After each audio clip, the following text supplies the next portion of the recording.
So hello guys, जय हिंद। कैसे आप सब? उम्मीद करता हूँ अच्छे होंगे। तो फाइनली सभी को गुड इवनिंग। तो फाइनली हमारे स्टैटिक जीके का ये लेक्चर क्लास 2 है, जिसमें हम लोग जो है लूसेंट का, आपको भी पता है, डिटेल सीरीज कर रहे हैं। एंशिएंट हिस्ट्री चल रही है। कल हमने जो है जो भी हमारे वेद हैं उन सभी के बारे में डिटेल जानकारी इकट्ठा की।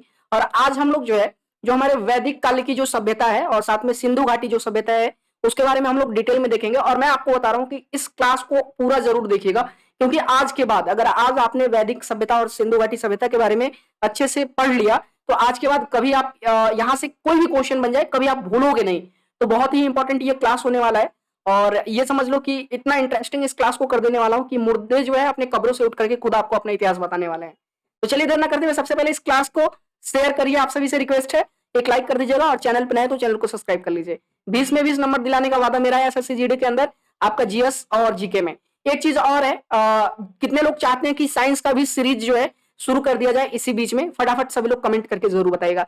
आइए चलिए आगे बढ़ते हैं। सिलेबस तो आपने अपना देख ही रखा है जीके जीएस का, ठीक है। एक बार फिर से जिन लोगों ने नहीं देखा है देख लेना और आ जाओ आगे बढ़ते हैं। तो फाइनली कल जो है हम लोगों ने जो भी हमारे जो है धर्म वगैरह हैं, बुद्ध धर्म से संबंधित जो है काफी सारी चीजें हमने देखी थी। उसके बाद जो हमारा अगला पॉइंट था, ठीक है, बुद्ध धर्म से संबंधित चीजें देख ली।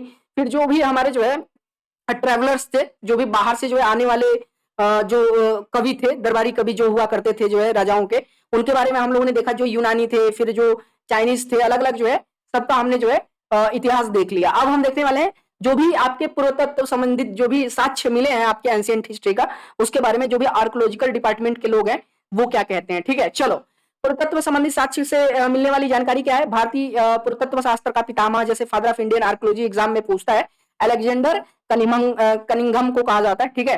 फिर देखो दिया गया कि 1400 ईसा पूर्व के अभिलेख को बोगाज कोई एशिया माइनर से वैदिक देवता मित्र, वरुण, इंद्र और नास्य के नाम से मिलते हैं, ठीक है। अश्विनी कुमार जो है इन्होंने ये वो किया था, ठीक है।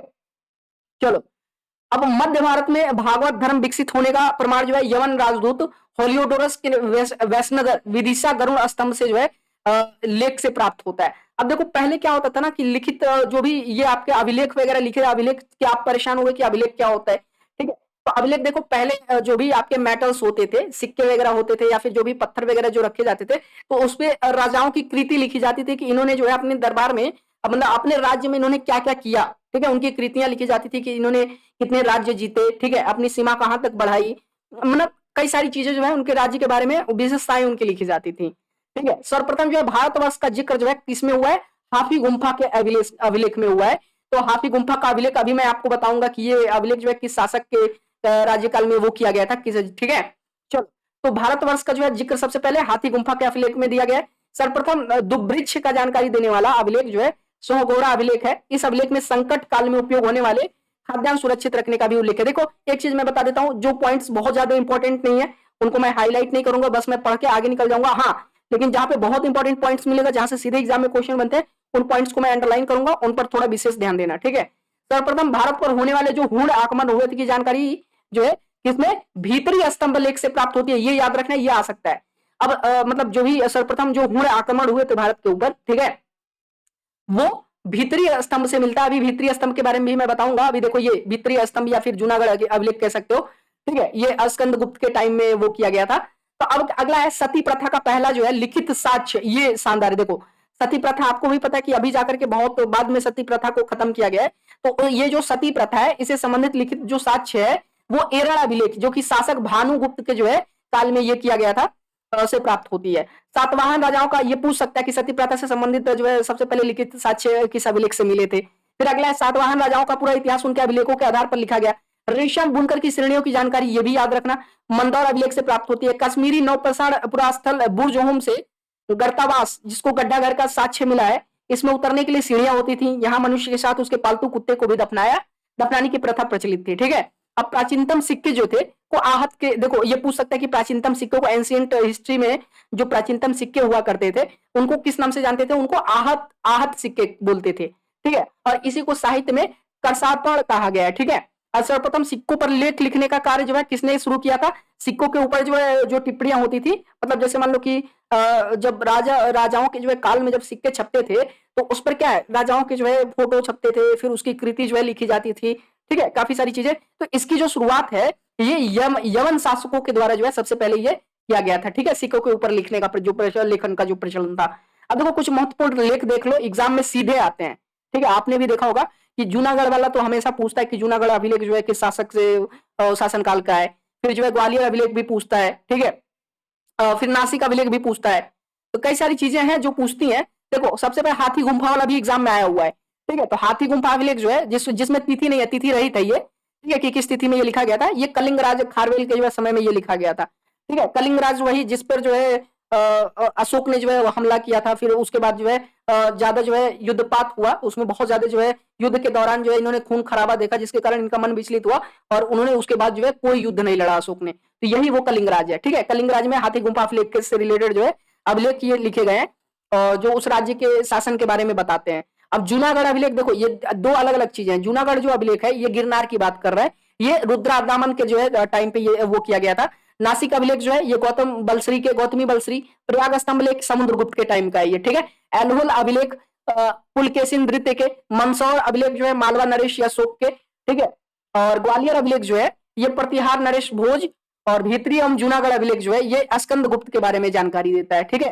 जिसको भीतरी या फिर जूनागढ़ अभिलेख भी बोलते हैं, क्योंकि जूनागढ़ वही चीज है, स्कंद गुप्त फिर समुद्रगुप्त वही जो है गुप्त वंश का, ठीक है। अब देवपाड़ा अभिलेख जो है ये बंगाल शासक जो है विजय, अभी देखो ये थोड़ा सा ये हो गया किनारे, 1 मिनट रुक जाओ।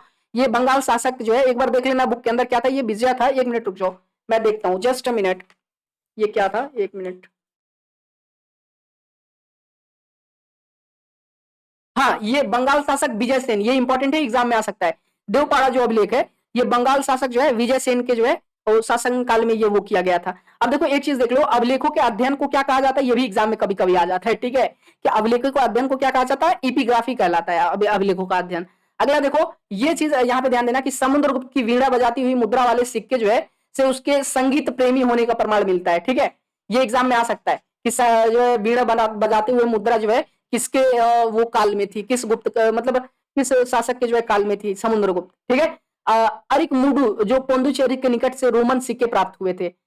और अगला है सबसे पहले भारत के संबंध वर्मा, जिसको सुप्रभूमि वर्तमान में म्यांमार जिसको बोला जाता है, मलाया स्वर्णद्वीप कंबोडिया, कंबोज पहले हुआ करता था, ठीक है। और जावा यवद्वीप, ठीक है, से स्थापित हुए हैं। उत्तर भारत के मंदिरों की कला की शैली जो है नागर शैली होती थी, ये पूछ सकता है। उत्तर भारत के जो मंदिरों की कला की शैली कैसी होती थी, नागर शैली। और दक्षिण भारत के मंदिरों की कला की शैली द्रविड़ शैली कहलाती थी, एग्जाम में आ सकता है, ठीक है। अब दक्षिण भारत के मंदिरों के निर्माण में नागर और द्रविड़ दोनों शैलियों का प्रभाव पड़ा, अतः यह वेसर शैली कहलाती लगी, ठीक है। तो ये किसका, दक्षिण पथ की बात कर रहा है कि दक्षिण पथ मतलब दोनों के पथ पे जो मंदिर पड़ते थे, दक्षिण पथ के मंदिरों का जो निर्माण हुआ, ठीक है, उसमें नागर और द्रविड़ दोनों की जो है क्या है शैलियों का प्रभाव पड़ा और वो वेसर शैली कहलाने लगा। एग्जाम में ये वाला पॉइंट इंपॉर्टेंट है, देख लेना।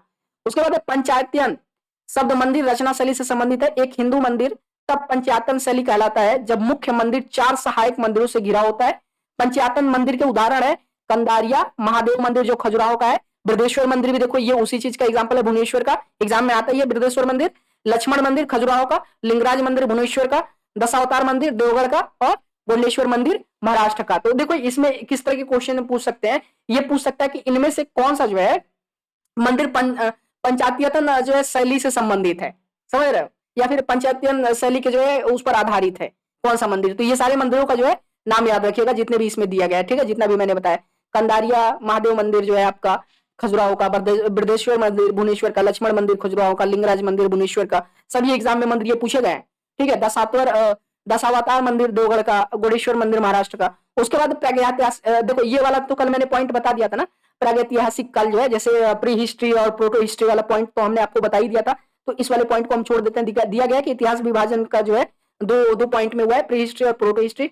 प्री हिस्ट्री वो है जिस काल में मनुष्य ने घटनाओं का कोई लिखित विवरण उद्धृत नहीं किया, उसे प्रागैतिहासिक काल कहते हैं। और ऐतिहासिक काल वो है, आद्र ऐतिहासिक काल वो है जिसका जो है लेखन कला तो उस समय प्रचलित थी, लेकिन उस समय लेखन तो किए गए लेकिन उसके बारे में ज्यादा पढ़े नहीं गए। बाद में उसकी जानकारी हमें मिली और उसकी जानकारी जो है लेकर के हम उन इतिहास को सबके सामने रखते हैं, ठीक है, वो आपका प्रोटो हिस्ट्री हो गया। अगला है मानव विकास के उस काल का इतिहास कहा जाता है। मानव विकास के उस काल को इतिहास कहा जाता है जिसका विवरण लिखित रूप में उपलब्ध हो। देखो इतिहास किसको कहते हैं, मानव काल के, देखो मानव विकास का, ठीक है, वो काल इतिहास कहा जाता है जिसका लिखित विवरण मौजूद है, यानी प्रोटो हिस्ट्री खास करके हम बात कर सकते हैं।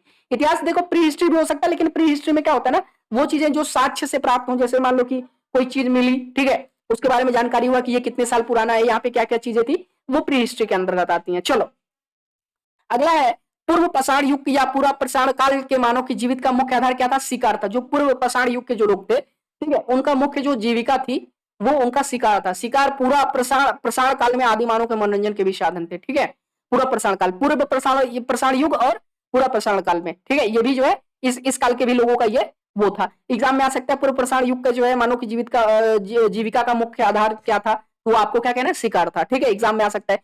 फिर आग का आविष्कार, ये एग्जाम में आता है। आग का आविष्कार कब हुआ? पूर्व प्रसाण काल में। ठीक है, एवं पहिए का आविष्कार नव प्रसाण काल में हुआ। सारी चीजें याद रखनी पड़ेंगी आपको। ठीक है, इसीलिए मैं आपको ये डिटेल करा रहा हूं ताकि एक बार जो चीजें देख लोगे, जब एग्जाम में जैसे क्वेश्चन आएगा ना, तो फटाक से आपके दिमाग में स्ट्राइक होगा, अरे सर ने तो ये कराया था।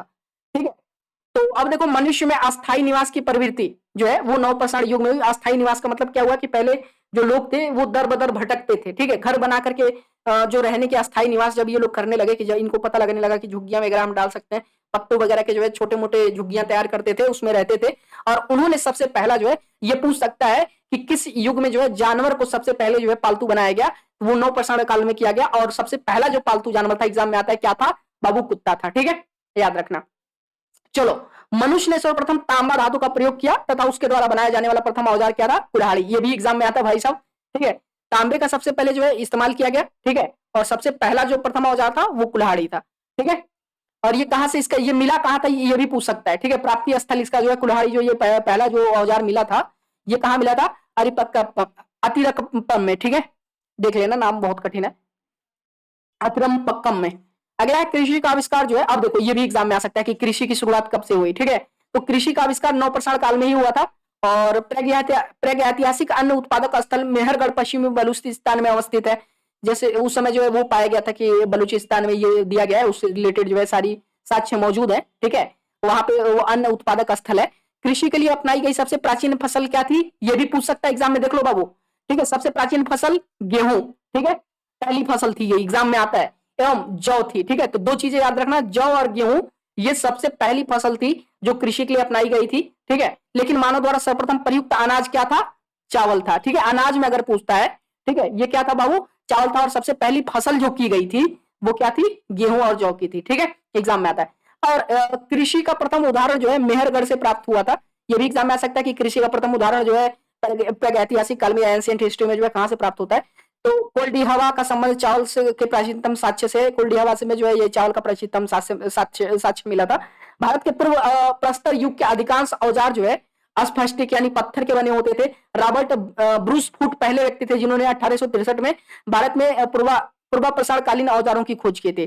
पर्वतम नामक स्थान पर प्रथम भारतीय पुरातत्व कलाकृति की खोज की गई थी, यही वाला। ठीक है, जो अभी ऊपर मैंने आपको दिखाया। उसके बाद नीचे आ जाओ, भारत के मध्य पाषाण काल के विषय में जानकारी सर्वप्रथम 1867 में हुई, जब CL कालायल ने विदर्भ क्षेत्र में लघु प्रसार कोरण, जिसको मेथोलिथिक्स बोलते हैं, माइक्रोलिथिक्स बोलते हैं, खोज निकाले। भारत में मानो अस्थि पंजर मध्य प्रसार काल से ही सर्वप्रथम प्राप्त होने लगता है। ठीक है, भारत में नव प्रसार कालीन सभ्यता का प्रारंभ ईसा पूर्व 4000 के लगभग हुआ था। ठीक है, ये चीज आपने देख ही लिया। और चलो आ जाओ, थोड़ा आगे बढ़ते हैं। हाँ, भारत का सबसे जो प्राचीन नगर है, ये चीज ध्यान देना। ठीक है, भारत का सबसे प्राचीन नगर मोहनजोदड़ो था, और सिंधी भाषा में जिसका अर्थ है मृतकों का टीला। एग्जाम में आता है कि नहीं? मृतकों का टीला किसे कहते थे? एग्जाम में आता है मोहनजोदड़ो। भारत का सबसे प्राचीन नगर, अभी जब हम लोग ये करेंगे सिंधु सभ्यता शुरुआत होने वाली है, मोहनजोदड़ो। ठीक है, सबसे प्राचीन नगर मोहनजोदड़ो, मृतकों का टीला मोहनजोदड़ो। ठीक है, चलो, असम का श्वेत भ्रू गिबन पार भारत में पाया जाने वाला एकमात्र मानव बाप कपी है। अब अगला दिया गया इमाम गांव ताम्रप्रसारण युग की एक बड़ी बस्ती थी। इसका संबंध जोरवे संस्कृति से। अच्छा, एक चीज और देखो, ये इमाम गांव वाला एग्जाम में आता है कि ये किस जो है किस युग से संबंधित ये बस्ती थी। ठीक है, तो ताम्रप्रसारण युग, ये भी याद रखना। भारत में शिवालक की पहाड़ियों से जीवाश्म का प्रमाण मिलता है। जीवाश्म का प्रमाण अगर पूछता है कहां से मिलता है? शिवालक की पहाड़ियों से। अब फिर अगला है भीम बेटका, ये भी एग्जाम में आया हुआ है, ध्यान पर इसके बारे में देखो क्या दिया है। भीम बेटका, जिसको भीम बैठका बोलते हैं, गुफा प्रसारिक आवासीय पुरास्थल की है ये। ठीक है, पूरा प्रसारिक काल में ये पाई गई थी। ये आवासीय स्थल था, आपका पूरा स्थल था, यहाँ पे लोग वो थे, मतलब रहते थे। ठीक है, गुफा थी ये भीम बेटका। ये आदि मानव द्वारा बनाए गए शैल चित्रों और शैलाशियों के लिए प्रसिद्ध है। इसमें जो है तरह तरह के शैल चित्र और शैलाशी बनाए गए। इन चित्रों के पूरा प्रसारण काल के मध्य प्रसारण काल के समय का माना जाता है। ये चित्र भारतीय उपमहाद्वीपों में मानव जीवन के प्राचीनतम चिन्ह है। ये मध्य प्रदेश के रायसेन जिले में स्थित है। इसकी खोज वर्ष 1957-58 में डॉक्टर विष्णु, ये थोड़ा मैं वो वैसे कर रहा हूँ, ये सब नहीं पूछता, बस ये देख लो कि खोज किसने की थी, याद रखना दिमाग में, ठीक है, थोड़ा सा दिमाग में रहेगा, आगे कर लोगे। इसकी खोज वर्ष 1957-58 में डॉक्टर विष्णु श्रीधर वाकरण द्वारा की गई थी। भीमबेटका क्षेत्र को भारतीय पुरातत्व सर्वेक्षण भोपाल मंडल ने अगस्त 1990 में राष्ट्रीय महत्व का स्थल घोषित किया। इसके बाद जुलाई 2003 में यूनेस्को ने इसे विश्व धरोहर स्थल जो है घोषित किया। तो ये जो भीमबेटका है बाबू, ये एग्जाम में आ सकता है, ये यूनेस्को, देखो ये यूनेस्को का जो है आपके उसमें विश्व धरोहर स्थल में शामिल है। और कब किया गया था इसको शामिल, ये आपको याद रहना चाहिए, 2003 में, ठीक है। और इसको 1990 में राष्ट्रीय महत्व का स्थल घोषित किया गया था। दोनों चीजें याद रखना, दोनों डेट्स, ठीक है। चलो, भारत में मनुष्य संबंधी सबसे पहला प्रमाण जो है, देखो ये एग्जाम में पूछ सकता है, पूछता है, पूछ नहीं सकता, पूछता है कि भारत में जो है मनुष्य संबंधित जो सबसे पहला प्रमाण है वो कहां, किस घाटी से मिलती है, नर्मदा घाटी से, ठीक है। भारतीय नागरिक सेवा के अधिकार रिजले प्रथम व्यक्ति थे जिन्होंने प्रथम बार वैज्ञानिक के आधार पर भारत की जनसंख्या का प्रजातीय विभेदीकरण किया था, ठीक है। चलो आगे बढ़ जाओ, ये नहीं आएगा, आगे आ जाओ। अब ये चीज, ये इंपॉर्टेंट है बाबू, सिंधु घाटी सभ्यता, रेडियो कार्बन डेटिंग जो मैंने आपको साइंस में कराया था, जब मैं पिछला क्लास कोस्ट गार्ड वगैरह करा रहा था, रेडियो कार्बन C14 मैंने बताया था। रेडियो कार्बन C14 से क्या होता है ये भी आपको पता है। जैसे नवीन विश्लेषण पद्धति के द्वारा सिंधु सभ्यता की जो है सर्वमान्य तिथि 2400 ईसा पूर्व से लेकर के 1700 ईसा पूर्व मानी गई है। इसकी देख लो, पूछता है ना सिंधु घाटी सभ्यता कितनी वर्ष पुरानी है, ये डेट याद रखना, 2400 ईसा पूर्व से लेकर के 1700 ईसा पूर्व तक जो है ये सिंधु घाटी सभ्यता क्या थी, मौजूद थी, ठीक है। इसका विस्तार जो है त्रिभुजाकार था। कैसा था, त्रिभुजाकार था। ये एग्जाम में आता है कि सिंधु घाटी सभ्यता का विस्तार किस प्रकार था, तो त्रिभुजाकार था, ठीक है, ट्रायंगुलर था। चलो नोट, तीर्थी निर्धारण के लिए कार्बन, देखो वही चीज जो मैंने आपको कराया कि कार्बन 14 वो करता है कि, ठीक है, कार्बन 14 C14 जिसको बोलते हैं कि खोज अमेरिका के, इसकी खोज किसने की थी, ये देख लो, ठीक है, कार्बन डेटिंग जिसको बोलते हैं। तो प्रसिद्ध रसायन शास्त्री VF लीवी ने किया था। एग्जाम में आ सकता है ये साइंस के तौर पे, ये भी देख लेना क्वेश्चन, ठीक है, कि कार्बन डेटिंग की खोज किसने की थी, C14 वाला, तो VF लीवी द्वारा 1946 ईस्वी में की गई थी। इस पद्धति में जिस पदार्थ में कार्बन 14 की मात्रा जितनी ही कम रहती है वो उतनी ही प्राचीन मानी जाती है, देख लेना, ठीक है, समझ गया ना कि कैसे कार्बन डेटिंग का इस्तेमाल किया जाता है। उसके बाद सिंधु सभ्यता की खोज 1921 में किसने किया था, ये एग्जाम में आता है, राय बहादुर दयाराम साहनी, ठीक है। सिंधु घाटी सभ्यता की खोज किसने की, एग्जाम में बार बार आता है, कौन संबंधित है, राय बहादुर दयाराम साहनी, ठीक है। कब की गई सिंधु घाटी सभ्यता की खोज, 1921। चलो, सिंधु घाटी सभ्यता को, सिंधु सभ्यता को आद्य ऐतिहासिक यानी प्रोटो हिस्ट्री, वही वाला प्रोटो हिस्टोरिकल अथवा कांस्य ब्रॉन्ज युग में रखा जा सकता है। ये इसको प्रोटो हिस्टोरिकल, आप देखो प्रोटो हिस्टोरिकल आप लोग, एक तो मैंने प्री हिस्टोरिक इसलिए कहा कि कुछ चीजें प्री हिस्टोरिक में वो चीजें जिनको खोजा गया, ठीक है, जिनका आयु निर्धारित किया गया तब पता लगा, तो वो प्री हिस्ट्री के अंदर आती है। और जो साक्ष्य थे, जैसे मान लो कि सिक्के वगैरह वहां के मिले, ठीक है, उस पर जो कुछ भी खुदाई वगैरह की गई थी, वो प्रोटो हिस्ट्री के अंदर आते हैं कि हाँ उसके बारे में जानकारी थी उन लोगों को, सिक्के वगैरह जो भी बर्तन वगैरह उन लोगों ने यूज किए तो उसकी जानकारी थी, तो वो प्रोटो हिस्टोरिक अथवा ये ब्रॉन्ज एज इसको बोलते हैं। एग्जाम में पूछता है कि सिंधु सभ्यता किस एज से संबंधित है, ब्रॉन्ज एज है ये आपका, ठीक है। इस सभ्यता के मुख्य निवासी जो है द्रविड़ और भूमध्य सागरीय थे। द्रविड़ अभी मैंने कराया है, याद रखो द्रविड़ कौन थे। चलो, सर जॉन मार्शल यानी भारतीय पुरातत्व सर्वेक्षण विभाग के तत्कालीन महानिदेशक थे उस समय, 1924 ईस्वी में सिंधु घाटी सभ्यता नामक एक पुण्य नगरी, उन्नत नगरीय जो है सभ्यता पाए जाने की विधिवत घोषणा की थी। तो अगर पूछ सकता है कि मतलब सिंधु घाटी सभ्यता की जो विधिवत घोषणा है वो कब की गई थी, 1924 में, किसके द्वारा, सर जॉन मार्शल के द्वारा, ठीक है। और एक चीज मैं बता देता हूं, ये जो सिंधु घाटी सभ्यता जो थी ये नगरीय सभ्यता थी, एग्जाम में पूछा जाता है, ठीक है। कैसी सभ्यता थी, नगरीय सभ्यता थी, ये वाला पॉइंट नोट करके रखना, एग्जाम में आता है। और ये काफी वेल डेवलप्ड थी, ठीक है। सिंधु सभ्यता की सर्वाधिक पश्चिमी पुरास्थल दासक नदी के किनारे सिंधु सुटकागोंडर बलूचिस्तान जो कि अभी फिलहाल है, पूर्वी पुरास्थल हिडन नदी के किनारे आलमगीरपुर जिला मेरठ उत्तर प्रदेश, उत्तरी पुरास्थल चिनाब नदी के तट पर अखनूर के निकट मादा जम्मू कश्मीर व दक्षिण पुरास्थल गोदावरी नदी के तट पर दाइमाबाद तक ये फैला हुआ था पूरा, ठीक है। ये सभ्यता जो है ऐसे ऐसे फैली हुई थी, ठीक है। मतलब इसकी जो स्वार्थिक वो थी, फैलाव जो था सिंधु घाटी सभ्यता का, वो पश्चिमी पुरास्थल में था, ठीक है। चलो, सिंधु सभ्यता या सैंधो सभ्यता नगरीय सभ्यता थी, जैसा कि मैंने आपको बताया। सैंधो सभ्यता से प्राप्त परिपक्व अवस्था वाले स्थलों में केवल 6 को ही बड़े नगर की संज्ञा दी गई है। जैसे मोहनजोदड़ो जो है सिंधु सभ्यता के सबसे बड़े नगर थे, ठीक है। कौन कौन से 6 बड़े नगर याद रखना, मोहनजोदड़ो, हड़प्पा, ठीक है, गढ़वारी वाला, राखीगढ़ी, धोलावीरा एवं कालीबंगन। अभी सब ये कहाँ अभी मौजूद है वर्तमान में, ये पूछता है, तो अभी ये सब मैं आपको बताने वाला हूँ, ठीक है। धोलावीरा जो है भारत में सिंधु घाटी सभ्यता की पहली साइट थी, एग्जाम में पूछता है, जिसे यूनेस्को ने 2021 में विश्व विरासत स्थल की सूची में शामिल किया गया। देखो एग्जाम में याद रखना एक चीज, ये पहली साइट है, ठीक है, सिंधु घाटी सभ्यता की धोलावीरा, जिसको जो अभी विश्व विरासत स्थल में जो है इसको यूनेस्को द्वारा जो है शामिल किया गया है। और कब शामिल किया गया है? 2021 में शामिल किया गया है। और ये एकमात्र ऐसा साइट है सिंधु घाटी सभ्यता का जिसको शामिल किया गया है धोलावीरा को। चलो, स्वतंत्रता प्राप्ति पश्चात हड़प्पा संस्कृति के स्वाधिक स्थल जो है कहां से प्राप्त हुए? स्वतंत्रता के बाद जो है सबसे अधिक जो है हड़प्पा संस्कृति के जो स्वार्थिक स्थल है वो गुजरात से प्राप्त हुए हैं। ठीक है, आगे आ जाओ। अगला दिया गया स्वतंत्रता प्राप्ति, ये तो हमने कर लिया, गुजरात में खोजे गए, ये पॉइंट हमने देख लिया। सिंधु सभ्यता का सबसे बड़ा स्थल जो है क्या है? मोहनजोदड़ो है। ठीक है, जबकि भारत में इसका सबसे बड़ा स्थल जो है राखीगढ़ी है, जो हरियाणा के हिसार जिला में स्थित है। इसकी खोज 1963 में हुई थी। चलो, लोथल और सुतकोतका सिंधु सभ्यता का बंदरगाह थे। पूछ सकता है कि कौन सिंधु सभ्यता के बंदरगाह का नाम बताइए। ठीक है, सिंधु घाटी सभ्यता के जो है कौन कौन से बंदरगाह थे? यही दो बंदरगाह थे, दोनों का नाम याद रखना, लोथल और सुतकोतदा। ठीक है, जुते हुए खेत और नक्काशीदार ईंटों के प्रयोग का साक्ष्य कालीबंगन। ये देखो, खेतों का और ईंटों का जो नक्काशी, मतलब अच्छा खासा जो उस पर नक्शा वगैरह वो किया जाता था, गढ़ा जाता था ईंटों के ऊपर, शानदार। ठीक है, तो ये इसके जो साक्ष्य हैं ईंटों वगैरह के और जुते हुए खेतों के, ये कालीबंगन से जो है प्राप्त हुआ है।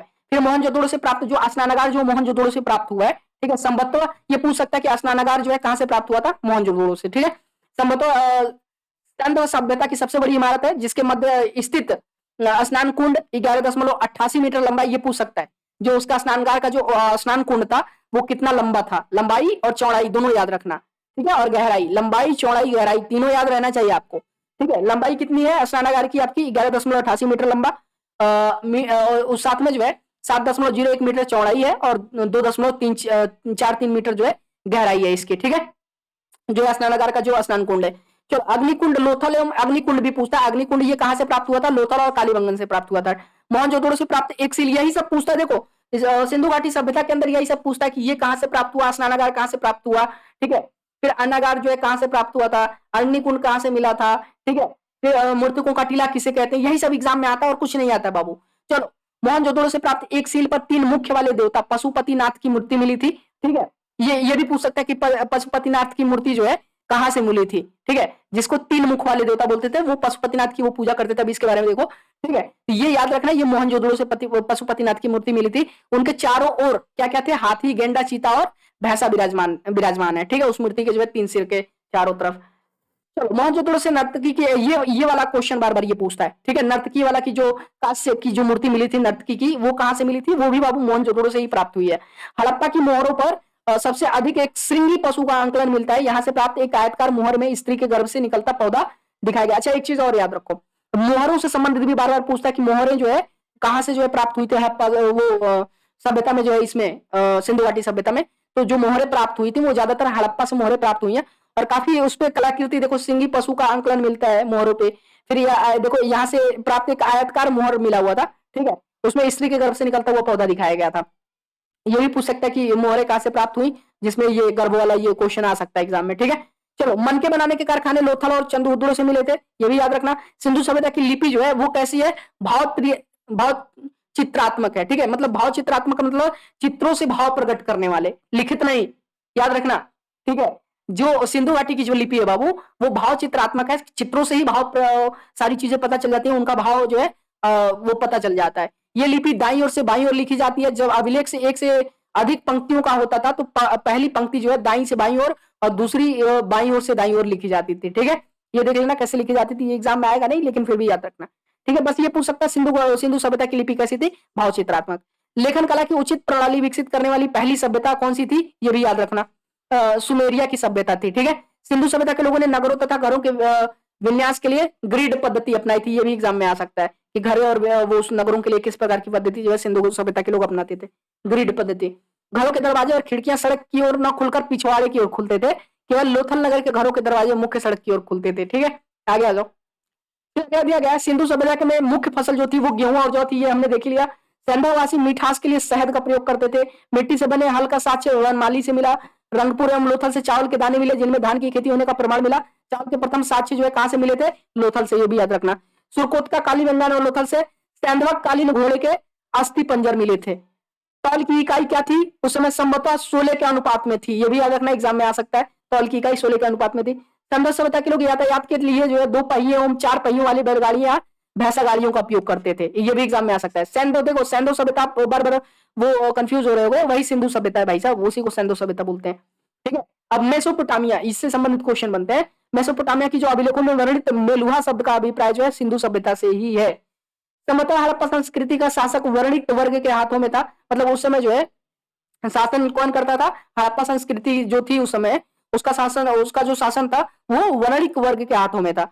अब पिगट्टक के हड़प्पा एवं मोहनजोदड़ो को एक विस्तृत समाज की जुड़वा राजधानी कहा है। ठीक है, किसको? पिगट्टक ने, किसने पिगट्टक ने क्या कहा है? हड़प्पा और मोहनजोदड़ो को विस्तृत साम्राज्य की जुड़वा राजधानी। ठीक है, सिंधु सभ्यता के लोग धरती को उर्वरता की देवी मानकर उसकी पूजा करते थे। ये भी याद रखना कि सिंधु सभ्यता के लोग जो है उर्वरता की देवी किसको मानते थे? किसको? धरती को। वृक्ष पूजा एवं शिव पूजा के प्रचलन के साक्ष्य भी जो है वहीं से मिले हैं, सिंधु घाटी सभ्यता से।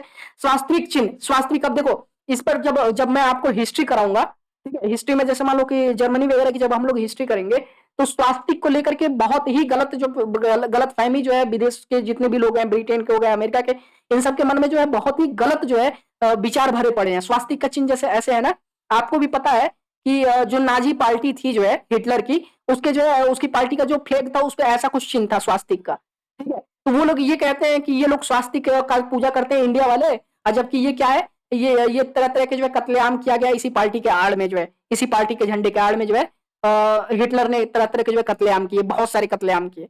लेकिन इनकी गलत फहमी दूर मैं करूंगा। ठीक है, आपको इसका इतिहास मैं बताऊंगा, स्वास्तिक क्या कहता है और जो उनके झंडे पे जो चिन्ह था वो क्या कहता है उनके बारे में। ठीक है, ये शांति का, स्वास्तिक का मतलब वो भाई ये शांति का प्रतीक है स्वास्तिक। ठीक है, तो स्वास्तिक के जो चिन्ह है वो संभवतः याद रखना हड़प्पा सभ्यता की देने एग्जाम में आ सकते हैं। ठीक है, तो स्वास्तिक भी जो है सिंधु घाटी सभ्यता में ही मिला था। इस चिन्ह से सूर्य पाषाण का अनुमान लगाया जाता है। सिंधु घाटी के नगरों में किसी भी मंदिर में अवशेष नहीं मिले हैं जबकि ऐसा कुछ, लेकिन हड़प्पा में मिला है। ठीक है, नगरों के देखो, उनके नगरों के जो मंदिर में तो अवशेष नहीं मिले हैं, लेकिन इस चिन्ह को जो है सूर्य पाषाण का अनुमान लगाया जाता है उसके जो भी है। सिंधु सभ्यता में मातृदेवी की उपासना स्वार्थिक प्रचलित थी। मातृदेवी मतलब वही पूजा वाला, सबसे ज्यादा जो पूजा किया जाता था मातृभूमि का। पशुओं में कुबर वाला सांड इस सभ्यता के लोगों के लिए विशेष पूजनीय था, एग्जाम में आ सकता है। स्त्री मूल मूर्तियां जो मिट्टी की जो मूर्तियां थी अधिक मिलने से ऐसा अनुमान लगाया जाता है कि सिंधु समाज मातृसत्तात्मक थे। ठीक है, मतलब मातृ के जो है प्रति ज्यादा सत्रात्मक थे। ठीक है, उस पर मतलब माटी पे ज्यादा विश्वास रखते थे, ये बस याद रखो। चलो, सेंधवासी सूती एवं ऊनी वस्त्रों का प्रयोग करते थे। मनोरंजन के लिए सेंधवासी मछली पकड़ना, शिकार करना, पशु पक्षियों को आपस में लड़ाना, चौपड़ और पासा खेलना आदि साधनों का प्रयोग करते थे। मतलब काफी विकसित, एक तरह से कह सकते हो कि कहीं ना कहीं ये काफी विकसित जो है सभ्यता थी। ठीक है, अपने टाइम की।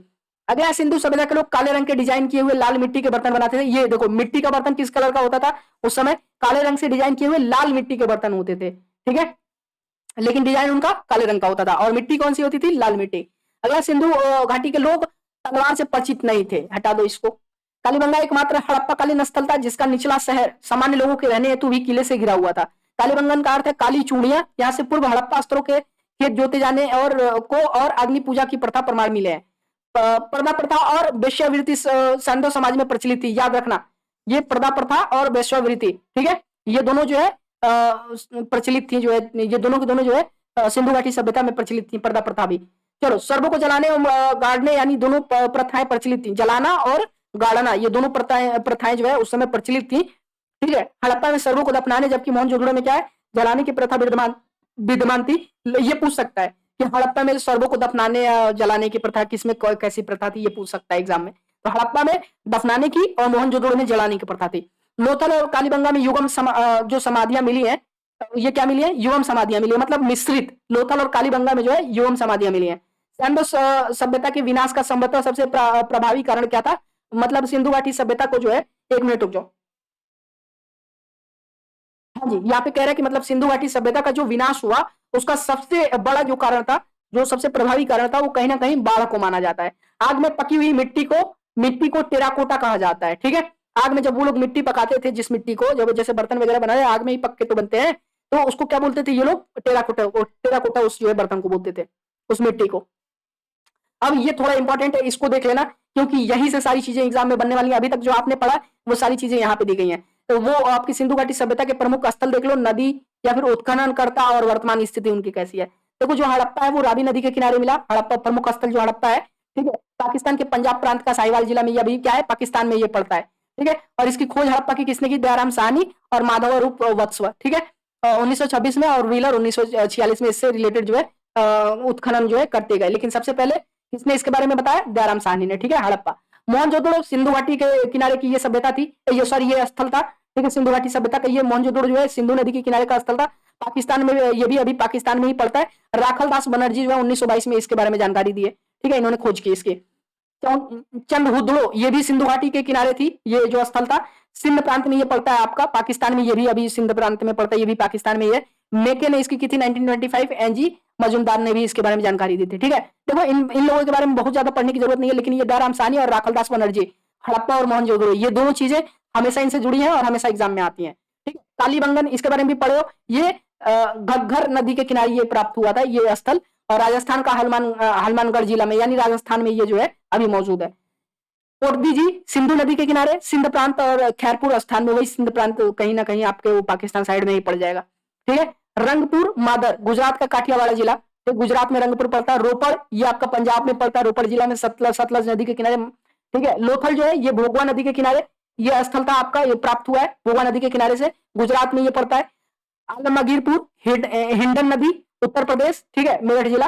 और सुतका गेंडोर ये दासक नदी पाकिस्तान में ये पड़ता है। बनमाली रंगोई नदी हरियाणा में पड़ता है। धोलावीरा ये एग्जाम में आता है, ये बार बार पूछा गया, लूनी नदी के किनारे ये स्थल जो है प्राप्त हुआ, और ये गुजरात के कच्छ जिला में पड़ता है। और सुतका जो है ये सादीकोर बलूचिस्तान में पड़ता है। और इनके जो है एक बार ये भी देख लेना, इनके जो खोज का उत्खनन करता थे, इनके बारे में जानकारी प्राप्त करने वाले जो थे उनको भी एक बार देख लेना, ठीक है। लेकिन ये किस नदी के किनारे ये प्रमुख स्थल प्राप्त हुए, और ये जो है वर्तमान में कहाँ है ये बार बार पूछता है, खासकर हड़प्पा, मोहनजोदड़ो, ठीक है, और धोलावीरा, इन तीनों का बार बार पूछता है, ठीक है। कालीबंगन का भी याद रखना, वो भी एग्जाम में आ जाता है। चलो नेक्स्ट आ जाओ, अब जो है वैदिक सभ्यता देख लेते हैं। अब अगर कोई डाउट रह गया हो आपके मन में जो है सिंधु घाटी सभ्यता से संबंधित, तो आप कमेंट कर देना। फिलहाल वैदिक सभ्यता देख लेते हैं, जो हमारे लिए बहुत इंपॉर्टेंट है, एग्जाम में पूछा जाता है।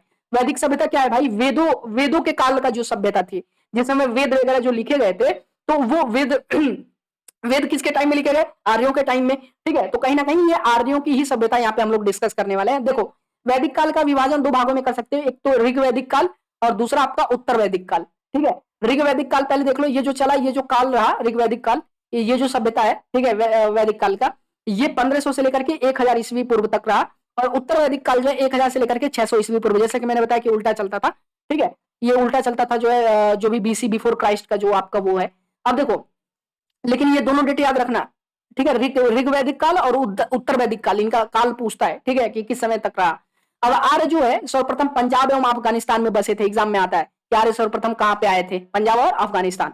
चलो, मैक्स मूलर के ने जो है आर्यों का मूल निवास स्थान मध्य एशिया को माना। आर्यों द्वारा निर्मित सभ्यता जो है उसको ही वैदिक सभ्यता कहलाती है। ये देखो वही चीज जो मैंने आपको बताया, ये ग्रामीण सभ्यता थी। जैसे देखो आपने पढ़ा सिंधु घाटी सभ्यता, नगरी सभ्यता, वैसे ही अगर वैदिक सभ्यता पूछता है वैदिक सभ्यता कैसी सभ्यता थी, तो याद रखना सॉरी, ये ग्रामीण सभ्यता थी। आर्यों की भाषा क्या थी? ये भी एग्जाम में आता है, संस्कृत थी। चलो नोट, आर्य शब्द जो है ये भाषा समूह को इंगित करता है, कि आर्य क्या है? ये भाषा को वो इंगित करता है, भाषा समूह को, ठीक है। आर्यों के प्रशासनिक इकाई आरोही क्रम से इन 5 भागों में बांटा हुआ था, जैसे कुल, ग्राम, विशु, जन, राष्ट्र। फिर ये धीरे धीरे कैसे कैसे इनका जो है प्रशासन होता गया, कैसे कैसे ये फैलते गए। पहले कुल, फिर ग्राम, फिर विश्व, फिर जन, फिर राष्ट्र।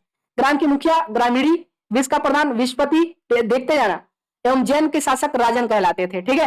अब राजाधिकारियों में पुरोहित एवं सेनानी प्रमुख थे। वशिष्ठ रूढ़िवादी एवं विश्वामित्र उदार पुरोहित थे।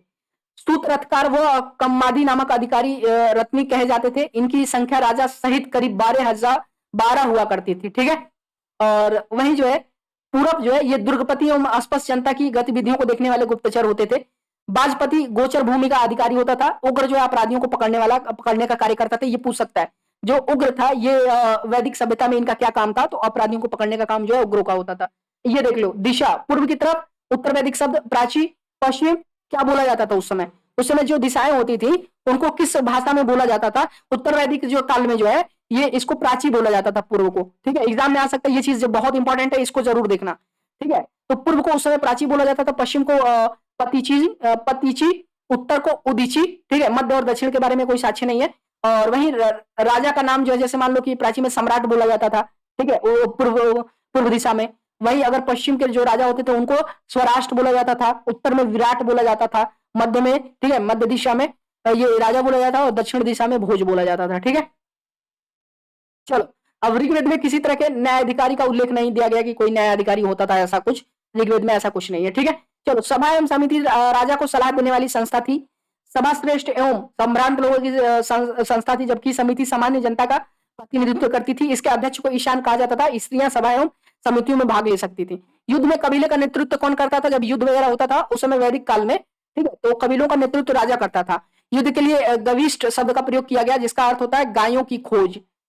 10 राज्य युद्ध जो का उल्लेख ऋग्वेद के 7वें मंडल में दिया गया है। ये युद्ध परुष्पणी यानी जो है रावी नदी के तट पर सुदास एवं 10 जनों के बीच में लड़ा गया था, जिसमें सुदास विजयी हुआ। ये इस यज्ञ के बारे में याद रखना, ठीक है। ये ऋग्वेद के 7वें मंडल में इसके बारे में जानकारी दी गई है और ये रावी नदी के तट पे लड़ा गया था, ठीक है, सुदास एवं 10 जनों के बीच में। ऋग्वैदिक समाज 4 वर्णों में विभक्त था, जैसे कि मैंने बताया कि ब्राह्मण, क्षत्रिय, वैश्य और शूद्र होते थे।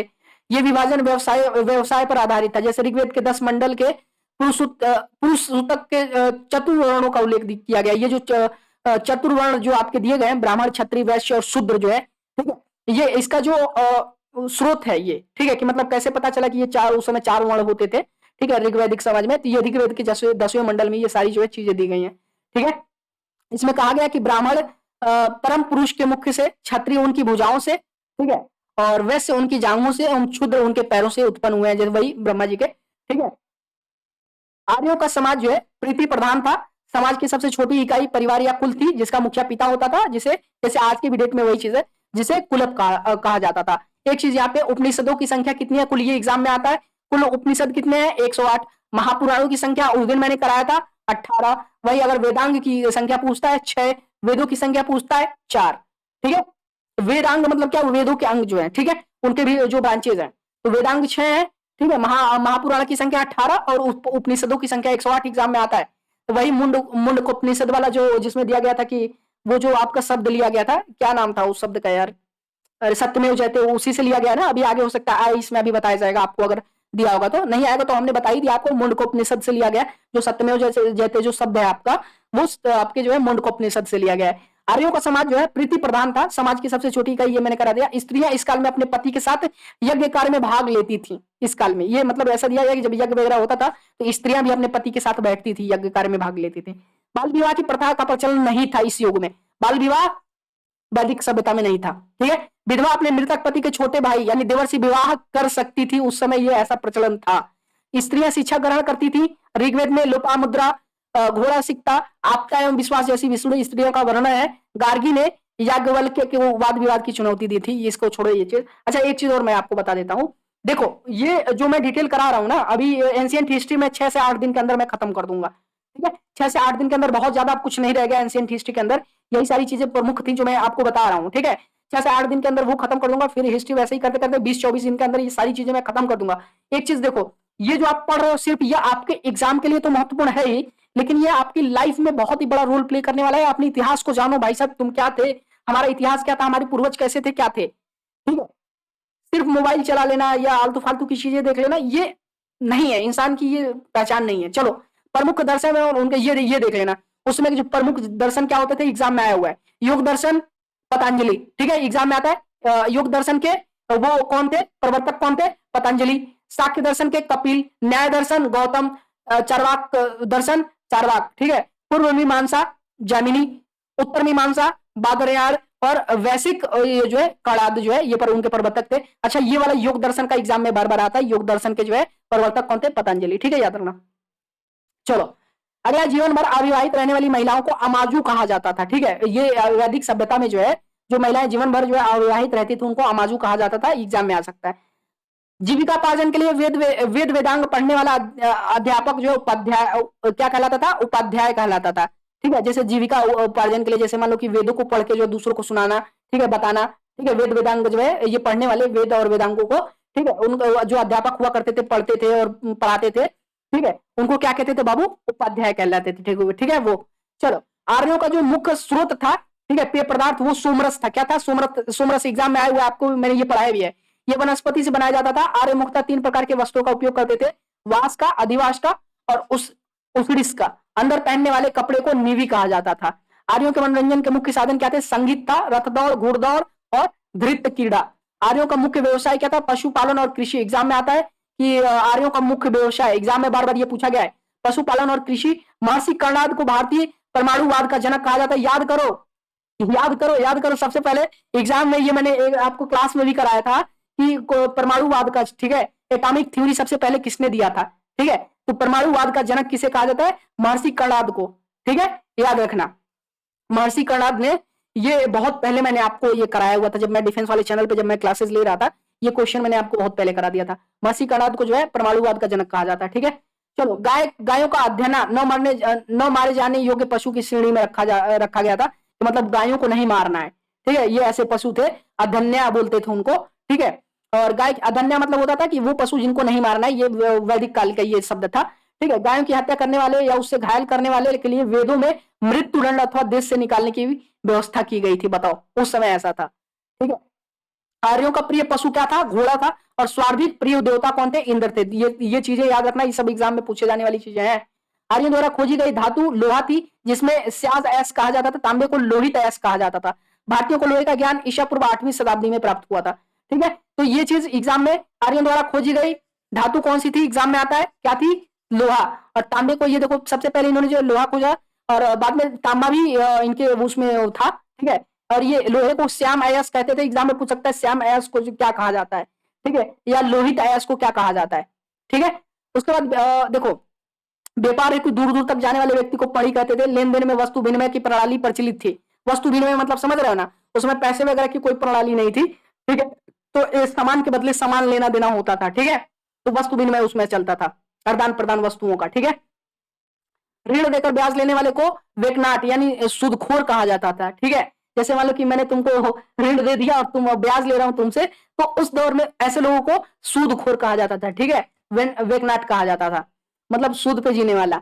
मनुष्य एवं देवता के बीच मध्यस्थ की भूमिका निभाने वाला देवता के रूप में अग्नि की पूजा की जाती थी। याद रखना कि मनुष्य और जो देवताओं के बीच में जो है वो मध्यस्थ की भूमिका निभाने वाली कौन थी, अग्नि की पूजा की जाती थी। आर्य किसकी पूजा करते थे, अग्नि की पूजा करते थे, ठीक है। चलो, ऋग्वेद में उल्लेखित नदियों में सरस्वती सबसे पवित्र मानी जाती है। एग्जाम में आएगा, 100% लिख के देता हूं, किसी ना किसी एग्जाम में ये जरूर आएगा, पूछा भी गया है, ठीक है। और ऋग्वेद में गंगा का एक बार और यमुना का उल्लेखन 3 बार हुआ है। इसमें सिंधु नदी का उल्लेखन स्वार्थिक बार है। उत्तर वैदिक काल में इंद्र के स्थान पर प्रजापति स्वार्थिक प्रिय देवता हो गए थे। विष्णु के 3 पगों की कल्पना का विकास उत्तर वैदिक काल में हुआ था, जो मैंने कल आपको पढ़ाया ही था। विष्णु के 3 पग वही वाला जो है वामन अवतार वाला। उत्तर वैदिक काल में राजा के राजाभिषेक से समय राजसूय यज्ञ का अनुसार, ये देखो, उत्तर वैदिक काल में जब राजा का जो है अभिषेक होता था, ये एग्जाम में आ सकता था, तो किस प्रकार की यज्ञ का जो है अनुष्ठान किया जाता था, क्या नाम था उस यज्ञ का, राजसूय यज्ञ बोला जाता था। उत्तर वैदिक काल में वर्ण व्यवसाय की बजाय जो है बजाय जन्म के आधार पर निर्धारित होने लगे थे। चलो, ऋग वैदिक कालीन देवता, ये दो चीजें हैं। देखो, ये पहले नदियां देख लो, उस समय कौन कौन सी नदियां प्रचलित थी और उनका आधुनिक नाम क्या है, और देवताएं कौन कौन से जो थे, ठीक है। देखो, ऋग वैदिक कालीन नदियां, प्राचीन कुब्र नदी को कुर्रम आज बोला जाता है, कुबा, काबुल, विस्तात, झेलम नदी, वही उस समय विस्तता नदी उसका नाम था, वित्सता नदी उस समय नाम था। फिर आस्किनी को आज चिनाब नदी बोला जाता है। परुसणी को, देखो वैदिक काल में उस नदी को परुसणी उसका नाम था, आज रावी है। शत्रुदी को सतलज, विपाशा को ब्यास, देख रहे हो ना, ठीक है। सदानीरा गंडक, वही जो गंगा नदी की सहायक नदी है। दृश्यधति घग्गर, गोमती को गोमल और सुवस्तु को स्वात, ठीक है। अब ऋग वैदिक कालीन देवता, ये देख लेना, देवता जो है और संबंध। इंद्र युद्ध का नेता एवं वर्षा का देवता थे। एग्जाम में पूछा जाता है कि युद्ध का देवता जो है, युद्ध का देवता या युद्ध का नेता जो है किसे कहा जाता था ऋग्वैदिक कालीन में, तो कौन थे, इंद्र थे। अग्नि को देवता और मनुष्य के बीच मध्यस्थ कहा जाता था, उनके बीच की जो है वो करने वाले, ठीक है। वरुण को पृथ्वी एवं सूर्य के निर्माता, ठीक है। समुद्र का देवता किसको कहा जाता है, एग्जाम में आ सकता है, समुद्र का देवता एग्जाम में पूछा गया, वरुण था। विश्व के नियामक व शासक वरुण, सत्य का प्रतीक वरुण, ऋतु परिवर्तन और दिन रात करता जो है वरुण। धव आकाश का देवता कहते थे, सबसे प्राचीन ये, ठीक है। सोम वनस्पति देवता थे। उषा प्रगति एवं उत्थान देवता। अश्विनी विपत्ति को हराने वाले देवता। पूषण जो है पशुओं के देवता। विष्णु विश्व का संरक्षक एवं पालन करता। मरुति आंधी तूफान का देवता, ठीक है। मरुति, ये भी एग्जाम में आया हुआ, आंधी तूफान का देवता जो है ऋग्वैदिक कालीन में किसे कहा जाता था, मरुति को, ऐसे एग्जाम में पूछा गया था। कितना मतलब हिस्ट्री कितनी इंटरेस्टिंग चीज है भाई साहब, ठीक है, सोच सकते हो। अगर आप पढ़ रहे हो तो आपके दिमाग में कुछ तो याद आ रहा है, कुछ तो एग्जाम में बैठोगे, अगर ये क्वेश्चन बनते हैं तो कर क्या होगे, और हमेशा के लिए ये दिमाग में बना रहेगा। उत्तर वैदिक काल में हल को सिरा व हल रेखा को सीधा कहा जाता था, ठीक है। उत्तर वैदिक काल में निशक और शतमान मुद्राएं की इकाएं थी। सिक्कों के चलन का कोई प्रमाण नहीं मिलता है। सांख्य दर्शन भारत की सभी दर्शनों में सबसे प्राचीन है। इसके अनुसार मूल तत्व 25 है, जिसमें प्रकृति पहला तत्व है। ये एग्जाम में आ सकता है कि सबसे पुराना दर्शन कौन सा है प्राचीन भारत का, ठीक है। तो सांख्य दर्शन सबसे पुराना है, ठीक है, याद रखना। सत्यमेव जयते, देखो वो शब्द आ गया जो मैंने अभी जस्ट अभी पिछले वाले पेज पे आपको बताया था। सत्यमेव जयते जो शब्द है ये मुंडकोपनिषद से लिया गया है। इसी उपनिषद में यज्ञ की तुलना फूटी नाव से की गई है। ठीक है, चलो ये लास्ट पेज है, इसको जरा ध्यान से देख लेना। फिर ये जो महाजनपदों का उदय है ये कल से हम लोग करेंगे। देखो ईसा पूर्व दूसरी सदी में राजाओं के उपयुक्त यज्ञ वेदी बनाने के लिए आपतस्मत व्यवहारिक ज्योमिति की रचना की गई थी। गायत्री मंत्र जो मैंने करवाया था, सवृति नामक देवता को संबोधित थी, जिसका संबंध ऋग्वेद से है। लोगों को आर्य बनाने के लिए विश्वामित्र ने गायत्री मंत्र की रचना की थी। ठीक है, श्रद्धा कह रहा हूं, श्राद्ध की जो प्रथा थी, श्राद्ध वगैरह जो किया जाता है, इसकी जो प्रथा है पहले पहल दत्तात्रेय ऋषि के बेटे निमि ने शुरू की थी। एग्जाम में आ सकता है कि श्राद्ध की प्रथा जो है किस युग में शुरू हुई थी और साथ में किसने किया था। ठीक है, उत्तर वैदिक काल में कौशाम्बी नगर में प्रथम बार पक्की ईंट का, यह भी एग्जाम में आता है, कौशाम्बी वाला क्वेश्चन बार बार पूछता है, पक्की ईंट का जो है प्रयोग सबसे पहले कहां पे किया गया था उत्तर वैदिक काल में? कौशाम्बी नगर में। ठीक है, याद रखना, एग्जाम में आया हुआ क्वेश्चन है।